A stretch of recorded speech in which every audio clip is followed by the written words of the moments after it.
1971 ജനിച്ച് 1989 വളരെ ക്രൂരമായിട്ട് കൊല്ലപ്പെട്ടിട്ടുള്ള ഒരു 17 വയസ്സുകാരിയായ പെൺകുട്ടിയാണ് ജുങ്കോ ഫറൂട്ട എന്ന് പറയുന്നത്.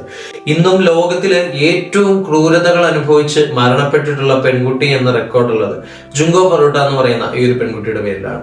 എന്താണ് ഇത്രമാത്രം ക്രൂരമായിട്ട് ആ ഒരു പെൺകുട്ടിക്ക് സംഭവിച്ചത് എന്ന് ചോദിച്ചു കഴിഞ്ഞാൽ, 100-ലധികം വരുന്ന ആളുകൾ 40 ദിവസം കൊണ്ട് 400-ലധികം തവണയാണ് ഈ ഒരു പെൺകുട്ടിയെ പീഡിപ്പിച്ചിട്ടുണ്ടായിരുന്നത്.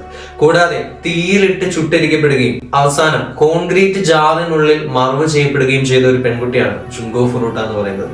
ഇതിനൊക്കെ അപ്പുറത്തേക്ക് വളരെയധികം ഡിസ്റ്റർബിംഗ് ആയിട്ടുള്ള, വളരെയധികം ഹൊറിബിൾ ആയിട്ടുള്ള കാര്യങ്ങളാണ് ആ ഒരു പെൺകുട്ടിക്ക് സംഭവിച്ചിട്ടുണ്ടായിരുന്നത്. കേട്ട് കഴിഞ്ഞാൽ നമ്മുടെയൊക്കെ മനസ്സ് മരച്ചു പോകുന്ന രീതിയിൽ, അത്രയധികം പൈശാചികമായ രീതിയിലാണ് ഈ ഒരു പെൺകുട്ടി പീഡിപ്പിക്കപ്പെട്ടിട്ടുണ്ടായിരുന്നത്. എന്താണ് യഥാർത്ഥത്തിൽ സംഭവിച്ചത് എന്നുള്ളത് നമുക്ക്